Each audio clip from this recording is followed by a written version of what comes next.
Okay, hello students. Last lecture में हमने देखा कि एनालिटिक फंक्शन क्या होता है। ओके, एनालिटिक फंक्शन प्रूव करने के लिए हमें दो कंडीशन सेटिस्फाइड करना पड़ता है। एक होती है नेसेसरी कंडीशन, दूसरी होती है सफिशिएंट कंडीशन। ओके, उसके बाद में हमने देखा कि एनालिटिक फंक्शन होता क्या एक्चुअली। ओके, बाद में हार्मोनिक फंक्शन क्या होता है, कॉची रीमन इक्वेशन क्या होता है, कार्टेशियन फॉर्म और पोलर फॉर्म उसका क्या होता है, ये सब कुछ चीजें हमने लास्ट लेक्चर में देखी। ओके ना, आज के लेक्चर में हम देखते हैं कि एनालिटिक फंक्शन पे कुछ प्रॉब्लम्स। ओके, हार्मोनिक फंक्शन पे कुछ प्रॉब्लम।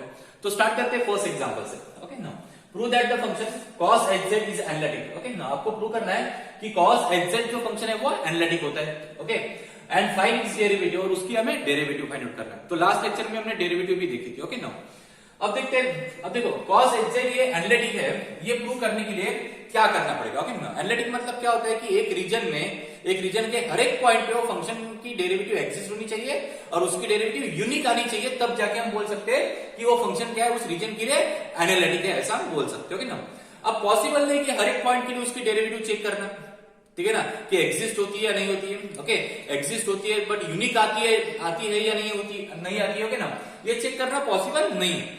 तो हम क्या करेंगे, ये cos hz फंक्शन एनालिटिक है, ये हम दूसरे तरीके से शो करेंगे। कौन सा तरीका? ओके, अगर आपको कोई फंक्शन को एनालिटिक शो करना है तो सबसे पहले उसकी डेरिवेटिव को आपको कंटिन्यूस शो करना पड़ेगा। ओके नो, मतलब del u by del x, del v by del x। Okay no, बाद में del u by del y and del v by del y। Okay ना, ये चारों की चारों डेरिवेटिव कंटिन्यूअस है, ये हमें प्रूव करना है। ओके, बाद में हमें प्रूव करना है Cauchy Riemann equation. Cauchy Riemann equation क्या होता है, del u by del x ये होता है del v by del y के बराबर, and del u by del y ये होता है minus del v by del x के बराबर। ओके ना, जो भी फंक्शन ये दो कंडीशन को सेटिस्फाई करता है वो फंक्शन होता है आपका एनालिटिक फंक्शन। ओके ना, तो हमें ये मेनली दो कंडीशन हमें प्रूव करना है। ओके, कि उस फंक्शन की डेरिवेटिव मतलब del u by del x, del v by del x, del u by del y, del v by del y, ये चारों डेरिवेटिव कंटिन्यूअस है, ये हमें शो करना पड़ेगा। ओके, और बाद में वो फंक्शन कॉची रीमन इक्वेशन को सेटिस्फाइड करता है, ये हमें प्रूव करना पड़ेगा। ओके ना, जो भी फंक्शन ये दो कंडीशन को सेटिस्फाइड करेगा हम बोलेंगे कि वो फंक्शन क्या है, एनालिटिक है। ओके ना, बाद में उसकी डेरिवेटिव आपको फाइंड आउट करना है। ओके ना, तो डेरिवेटिव का फार्मूला क्या है, डेरिवेटिव का फार्मूला है f dash of z equal to del u by del x plus i, यहाँ पे del v by del x। Okay ना, तो ये हमें फाइंड आउट करना है f dash of z। Okay ना, अब स्टार्ट करते हैं फंक्शन से। ओके ना, कौन सा फंक्शन दिया है आपको फंक्शन ऑफ कॉम्प्लेक्स वेरिएबल दिया है, मतलब f ऑफ z आपको गिवन दिया है cos of hz।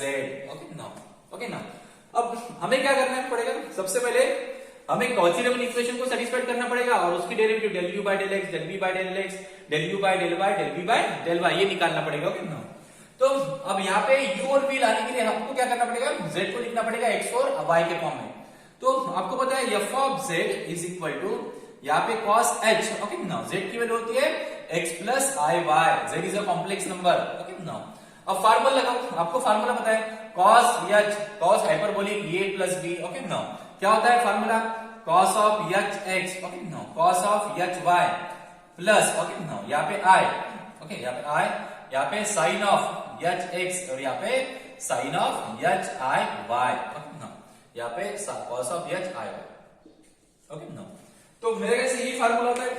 Okay no, अब हम कुछ फार्मूले यूज करेंगे हाइपरबोलिक फंक्शन के। ओके ना, अब हाइपरबोलिक फंक्शन का फार्मूला क्या होता है, देखो ये हाइपरबोलिक फंक्शन है, यहाँ पे प्लस है तो यहाँ पे प्लस आएगा। ओके ना, अगर एक सिंपल ट्रिग्नोमेट्रिक फंक्शन होता है cos a प्लस b तो यहाँ पे माइनस आता है, ये बात ध्यान में रखना ना। तो ये हाइपरबोलिक फंक्शन है तो यहाँ पे प्लस है तो प्लस आएगा, माइनस है तो माइनस आएगा। ओके ना, हाँ, अब जरा देखो, अभी हमें रियल और इमेजिनरी पार्ट को हमें कंपेयर करना है। ओके, यहाँ पे i नहीं आएगा। ओके ना, अब देखो फार्मूला क्या है, cos h a plus b, cos h a cos h b plus है तो plus sin h a and sin h b। Okay now आपको पता है कि cos, we know that cos of h i theta, okay now ये होता है cos of h theta के बराबर। Okay now cos of h i theta ये होता है आपका cos of h i theta ये होता है आपका cos h थीटा के नहीं cos थीटा के बराबर होता है। ओके नाउ ये होता है cos थीटा के बराबर, और sin of h i theta ये होता है i sin थीटा के बराबर। ओके नाउ ये दो फार्मूले ध्यान में रखेंगे आप लोग। ओके ना, हाइपरबोलिक फंक्शन के cos of h i theta ये होता है cos थीटा के बराबर, और sin h i थीटा ये होता है आई साइन थीटा के बराबर होगा नाउ। तो ये फार्मूला मैं यहाँ पे यूज करता हूं, तो यहाँ पे आएगा cos of h x, okay now, so it is a cos of h x, और यहाँ पे आएगा cos of y, okay now, cos of h i y is equal to cos y, okay now. ये hyperbolic to trigonometric conversion है, hyperbolic function to trigonometric function conversion, plus, okay now, हाँ यहाँ पे sine h x as it is sine h x, okay now, sine h i Y ये होता है आई sign Y के बराबर, ओके नाउ। अब देखो एफ ऑफ जेड, अब एफ ऑफ जेड का ये हो गया रियल पार्ट, ये हो गया imaginary part. F of Z के रियल पार्ट को बोला जाता है यू और इमेजिनरी पार्ट को बोला जाता है बी। तो मैं इसको कंपेयर करता हूं इसके साथ, u प्लस आई बी के साथ। सो देयरफॉर आपको u कितना मिलता है, u मिलता है आपको cos of h x into cos y, and b मिलता है आपको sine of h x into sine of y, like that, okay now.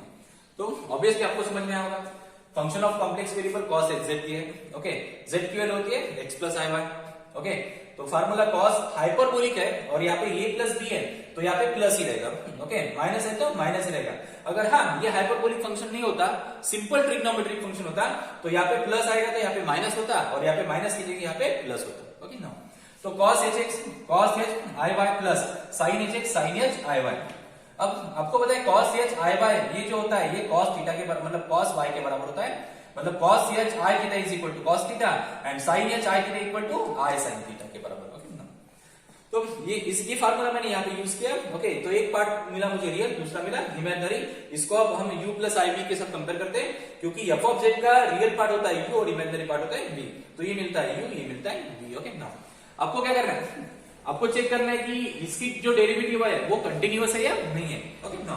तो मैं u को डिफरेंशिएट करता हूं partially with respect to x से, okay. So del u by del x, cos hx का डेरिवेटिव sin hx होता है, okay, no negative से। cos hx का डेरिवेटिव sin hx होता है और cos y as it is रहेगा, ठीक है ना। बाद में del u by del y, differentiate u partially with respect to y, cos y का डेरिवेटिव माइनस sin y होता है। यहाँ पे cos h x as it is, cos y का डेरिवेटिव माइनस साइन y, तो यहाँ पे माइनस, यहाँ पे साइन y, इस तरीके से, ओके ना। नीचे का दिख रहा है आपको नहीं, ओके ना, इसको मैं ऊपर लिख दो।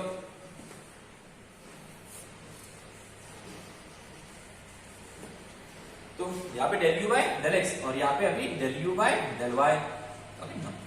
Del u by del y, cos h x as it is, cos h x as it is, okay ना। cos y की डेरिवेटिव माइनस साइन y, तो यहाँ पे माइनस, यहाँ पे साइन y, ओके ना। अब v को डिफरेंशिएट करते हैं, ओके ना, और v की डेरिवेटिव देखते हैं।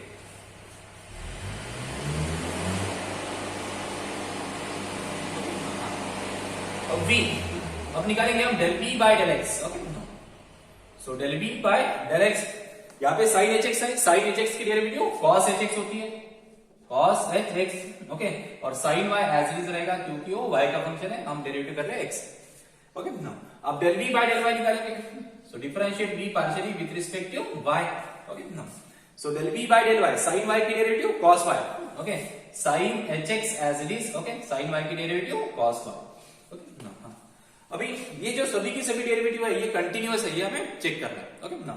एक बात हमेशा ध्यान रखना, trigonometric function sin and cos, okay, hyperbolic function sin and cos ये ऑलवेज कंटिन्यूअस होते हैं, ओके।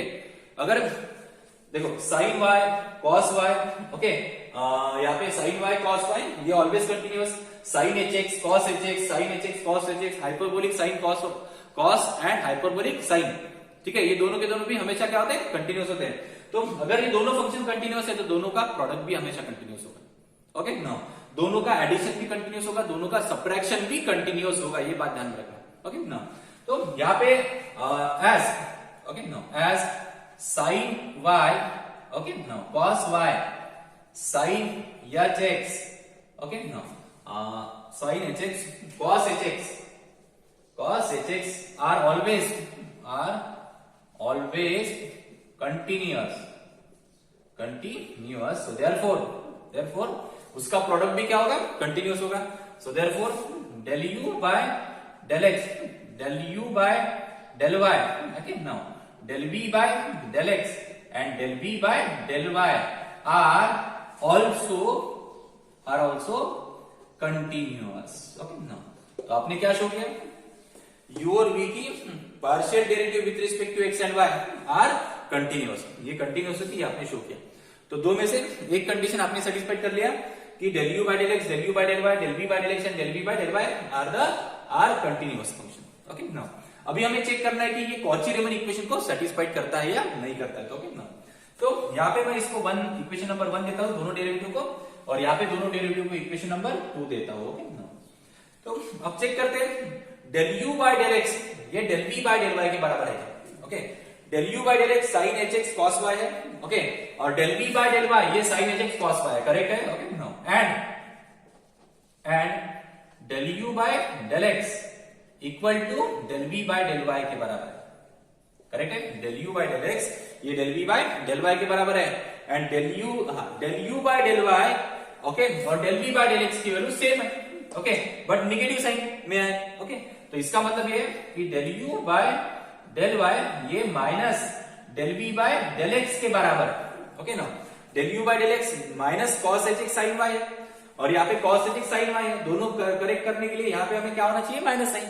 तो इसलिए del u by del y ये minus del v by del x के बराबर है। ओके ना तो ये क्या है, कॉची रीमन इक्वेशन है। Okay now so therefore CR equation is also satisfied, is also satisfied. So therefore cos of hz is analytic, cos of hz is analytic function। okay now cos of hz क्या है, analytic function। ठीक है ना, समझ में आया। सबसे पहले z को x प्लस i में लिखना, रियल और इमेजिनरी पार्ट को सेपरेट करना, आपको रियल पार्ट u मिलेगा, इमेजिनरी पार्ट v मिलेगा, दोनों का डिफरेंशिएशन करना, दोनों की डेरिवेटिव कंटिन्यूअस है ये शो करना। ओके ना बाद में ये u and v Cauchy Riemann equation को सेटिस्फाइड करते हैं कि नहीं ये चेक करना। दोनों की दोनों कंडीशन सेटिस्फाइड होनी चाहिए, तब जाके वो फंक्शन एनालिटिक होता है। दोनों में से एक भी कंडीशन अगर फेल होती है, सेटिस्फाइड नहीं होती है, तो वो फंक्शन एनालिटिक नहीं होता है। ओके ना तो हमने शो किया cos hz एनालिटिक फंक्शन है, अभी हम इसकी डेरिवेटिव फाइंड आउट कर रहे हैं। ओके इतना लिख लीजिए। ओके अब हम फाइंड आउट करेंगे derivative of cos hz। Okay ना यहां पर लिखता हूं to find derivative, to find derivative. Okay ना अब देखो आपका जो f ऑफ z है, ओके ना f ऑफ z है cos ऑफ hz। ओके ना अब f ऑफ z की डेरिवेटिव कितनी होती है, f डैश ऑफ z मतलब कितना, cos hz की sin hz। ओके ना तो लेकिन हमें इसको फाइंड आउट करना है बाय प्रोसीजर। ओके ना मतलब कैसे, अब f डैश ऑफ z का फार्मूला जो होता है वो होता है del u by del x plus i del v by del x। Okay ना ये मैंने आपको फार्मूला लास्ट लेक्चर में बताया था। ओके ना इसका दूसरा भी एक फार्मूला है y के फॉर्म में। तो अभी हमें f डैश ऑफ z निकालना है। Okay del u by del x, del u by del x कितना है, sin hx, sin hx into cos y plus i। Okay del v by del x, del v by del x है cos hx, cos hx into sin y। अब देखो आपको जो derivative है वो z के फॉर्म में ही निकालना है। ओके f ऑफ z आपका cos hz है, तो इसकी डेरिवेटिव sin hz आती है, तो आपको z के फॉर्म में निकालना है। तो इसको z में हमें कन्वर्ट करना पड़ेगा। ओके ना आपको फार्मूला पता है sin hx, ये i को रिमूव करना पड़ेगा। ओके ना sin hx cos y बराबर होता है cos h i y के बराबर। ओके ना cos y की value cos h i y के बराबर होती है, अभी हमने इसके पहले फार्मूला देखा था। ओके ना यहाँ पे cos hx है और sin y की वैल्यू होती है i sin y की वैल्यू, देखो i sin y ये होता है किसके बराबर, sin of h i y के बराबर। ओके ना sin h i y i sin y होता है। ओके ना तो ये तो फार्मूला है sin cos, sin h cos h, okay cos h sin h, okay sin cos cos sin, ऐसा फार्मूला साइन हाइपरबोलिक का होता है। ओके और यहाँ पे x है तो x, और यहाँ पे i y है तो i y, मिडल में प्लस है तो यहाँ पे भी प्लस। ओके ना तो यहाँ पे cos x plus i y कितना होता है, x प्लस i y होता है z, तो यहाँ पे आएगा sine of h z। Okay ना तो ये होती है derivative f dash of z। ठीक है आई होप आपको प्रॉब्लम समझ में आया होगा। ठीक है ना और कुछ एग्जांपल देखते हैं इसके ऊपर। ठीक है इतना लिख लीजिए। ओके अब देखते हैं सेकंड प्रॉब्लम। आपको चेक करना है कि log ऑफ z ये फंक्शन एनालिटिक है या नहीं है। Okay check the function log of z is analytic और नॉट। Okay and find its derivative, उसका डेरिवेटिव हमें फाइंड आउट करना है। ओके ना तो चेक करते हैं, चलो डेरिवेटिव अभी नहीं फाइंड आउट करते, एक प्रॉब्लम समझ में आ गया, हम चेक करते हैं कि ये फंक्शन एनालिटिक है या नहीं। ओके, सो फंक्शन कौन सा दिया आपको, log of z, so f of z की जो वैल्यू होती है वो भी log ऑफ z। ओके ना, अब जब भी log का प्रॉब्लम आता है, ओके, log ऑफ z को आपको पूछा गया है कि एनालिटिक है या नहीं, ये शो करने के लिए, तब आप क्या करोगे, ये जो z है ना, ठीक है ना, कॉम्प्लेक्स नंबर जो z है उसको आप एक्सपोनेंशियल फॉर्म में कन्वर्ट करना। ओके ना, एक्सपोनेंशियल फंक्शन क्या होता है इसका, ओके ना, एक्सपोनेंशियल फंक्शन होता है यहाँ पे log of r e to the power i theta होता है। ओके ना, that is a exponential form of complex number. Okay ना, यहाँ पे रीजन देना कि z equal to r e to the power i theta. Okay ना, now अब क्या करेंगे, लॉग में दो फंक्शन का प्रोडक्ट है, तो दो लॉग लेके दोनों का addition, logarithm log of r plus log of e to the power i theta. Okay ना, सो यहाँ पे log ऑफ r प्लस यहाँ पे i थीटा, और यहाँ पे log of e, log of e की वैल्यू होती है 1, अगर इसका बेस e है तो ऑब्वियसली इसका बेस e है, सो यहाँ पे log ऑफ r प्लस यहाँ पे i थीटा रहेगा, रीजन देना कि log of e equal to 1 होता है। ओके ना, अब r क्या होता है, r को बोला जाता है मॉडुलस। ओके ना, इसकी वैल्यू होती है under root of x square plus y square. Okay ना, प्लस यहाँ पे i, और थीटा की वैल्यू होती है tan inverse of y by x। ठीक है ना, अंडर रूट मतलब क्या, पावर 1/2, पावर 1/2 है तो log का जो एंगल है, ठीक है, log की जो वैल्यू है उसको पावर 1/2, तो 1/2 को मैं पहले लिख सकता हूँ। ओके ना, सो 1/2 यहाँ पे log ऑफ यहाँ पे x square plus y square. Okay ना, प्लस यहाँ पे i, यहाँ पे आएगा tan inverse of y by x, इस तरीके से। ओके ना, ये हो गया आपका f ऑफ z। ओके ना, अब इसका रियल पार्ट जो होता है वो u होता है, इमेजिनरी पार्ट जो होता है वो v होता है, तो इसको u प्लस i v के साथ मैं कंपेयर करता हूं, तो u मिलेगा आपको, so therefore u equal to 1/2 log of यहाँ पे x square plus y square. Okay ना, एंड v मिलता है आपको tan inverse of y by x। Okay, अब हमें चेक करना है कि इसकी डेरिवेटिव कंटिन्यूअस है या नहीं। ओके, और कॉची रीमन इक्वेशन सेटिस्फाइड होता है कि नहीं।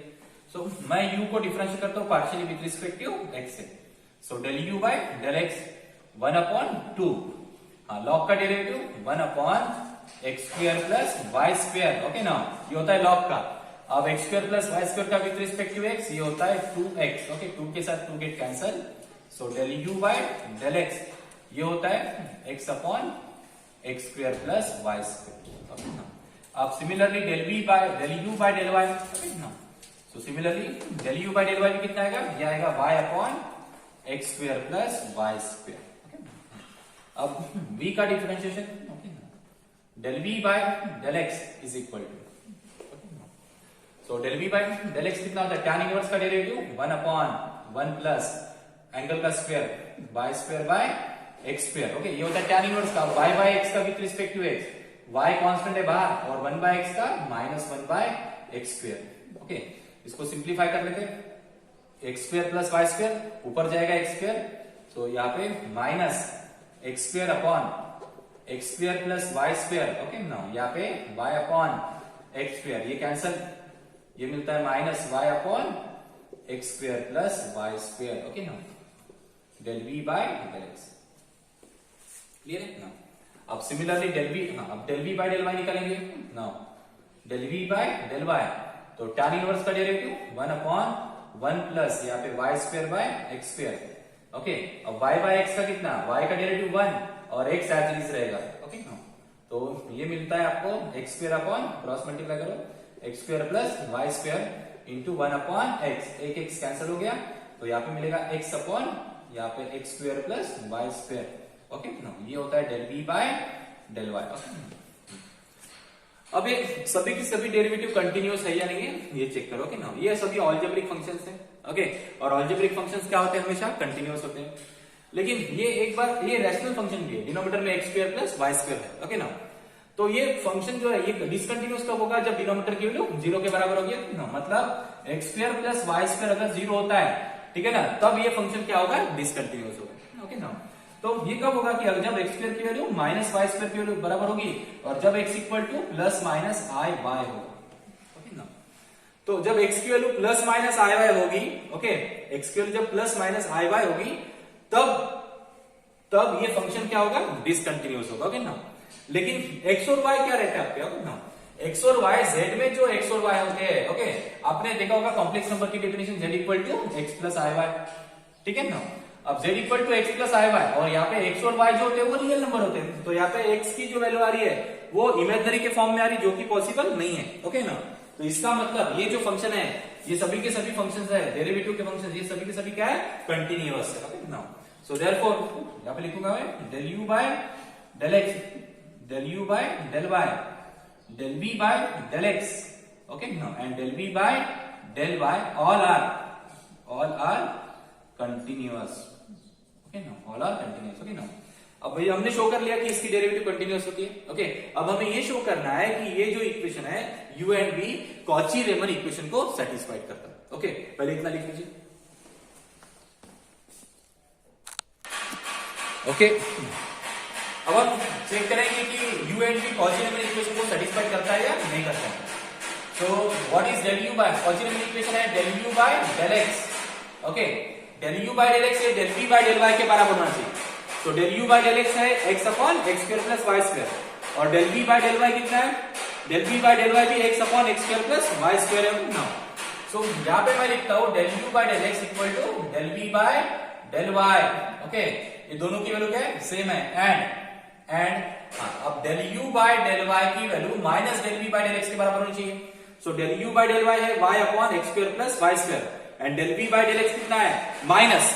ओके, तो ऑब्वियसली दोनों में प्लस माइनस का डिफरेंस होना चाहिए। ओके, तब जाके del u by del y ये minus del v by del x के बराबर होगा। Okay now, so therefore also therefore CR equation is also satisfied, is also satisfied। So therefore log of z, okay, now, is an analytic function। okay, now, इस तरीके से और एक दो example देखते हैं, जितना लिख लीजिए। ओके, अब देखिए थर्ड एग्जांपल। आपको चेक करना है कि e to the power z ये फंक्शन एनालिटिक है या नहीं है। ओके ना, अब e to the power z का रियल और इमेजिनरी पार्ट हमें सेपरेट करना है। तो यहां पे लिखता हूं f of z is equal to e to the power z। So f of z is equal to e to the power z की जो वैल्यू होती है वो x प्लस i y होती है। ओके ना, तो इसको ऐसे लिख सकता हूं e to the power x into e to the power i y, correct है ना। अब यहाँ पे e to the power x, अब e to the power i y की वैल्यू आपको पता है एक formula, e to the power i theta ये होता है cos theta plus i sin theta, Euler's formula. Okay ना, तो cos i y, देखो अगर हमें रियल और इमेजिनरी पार्ट सेपरेट करना है तो e to the power i y को आपको इस फॉर्म में लिखना ही पड़ेगा, दूसरा ऑप्शन हमारे पास नहीं है। ओके नो, तो e to the power i y को लिखेंगे हम cos y plus i sin y। Okay no, तो e to the power x से मल्टीप्लाई करेंगे e to the power x into cos y plus i e to the power x into sin y, ये हो गया e to the power z का real part और ये हो गया आपका imaginary part. So f of z का रियल और इमेजिनरी पार्ट को हम कंपेयर करेंगे u प्लस iv के साथ। सो देयरफॉर u होगा आपका e to the power x into cos y and v होगा आपका e to the power x into sin y। Okay now, अब del u by del x निकालते हैं, differentiate u partially with respect to x। e to the power x की derivative e to the power x ही होती है, cos y constant रहेगा क्योंकि आप x से डेरिवेटिव कर रहे हो। नाउ अब निकालेंगे del u by del y, differentiate u partially with respect to y, तो cos y की डेरिवेटिव होती है माइनस sin y, तो e to the power x constant बाहर निकलेगा, cos y की derivative minus sin y। Okay now, अब निकालते हैं del v by del x। Okay, e to the power x की derivative e to the power x sin y as it is. Okay now, अब del v by del y ये होगा आपका कितना, e to the power x as it is sin y की derivative cos y। आपको बताया exponential function ये always continuous होती है। ओके, और ट्रिग्नोमेट्रिक फंक्शन में साइन और कॉस ये ऑलवेज कंटिन्यूअस होते हैं। तो ट्रिग्नोमेट्रिक फंक्शन और एक्सपोनेंशियल फंक्शन का मल्टीप्लिकेशन भी ये कंटिन्यूअस होगा। ओके नाउ, तो हियर हम लिखेंगे यहाँ पे, so e to the power x sin y cos y are always continuous। okay, are always continuous। so therefore del u by del x, okay ना, दोनों का मल्टीप्लीकेशन भी कंटिन्यूस होगा। Del u by del x, del u by del y, del b by del x and del b by del y are continuous, okay. तो इसकी derivative हमने continuous show किया। अब हम कॉची रीमन इक्वेशन को satisfied करके देखते हैं now. And here del u by del x, okay, ये del b by del y के बराबर होना चाहिए। Del b by del x e to the power x cos y है, del b by del y भी e to the power x cos y है। तो del u by del x ये del b by del y के बराबर होता है, दोनों की value e to the power x into cos y होती है, ओके नाउ। अब del u by del y ये minus del b by del x के बराबर होना चाहिए, चेक करते हैं। So del u by del y की वैल्यू है minus e to the power x cos y, तो minus del b by del x की वैल्यू कितनी हो जाएगी, minus e to the power x, sorry minus e to the power x into sin y हो जाएगी, correct है। तो इसकी वैल्यू होती है minus e to the power x into sin y। So therefore CR equation, Cauchy-Riemann equation is satisfied. So therefore e to the power z is an analytic function, okay. इस तरीके से। तो आपके लिए मैं एक होमवर्क देता हूँ, आपको चेक करना है कि 1/z ये फंक्शन एनालिटिक है या नहीं है, ओके ना।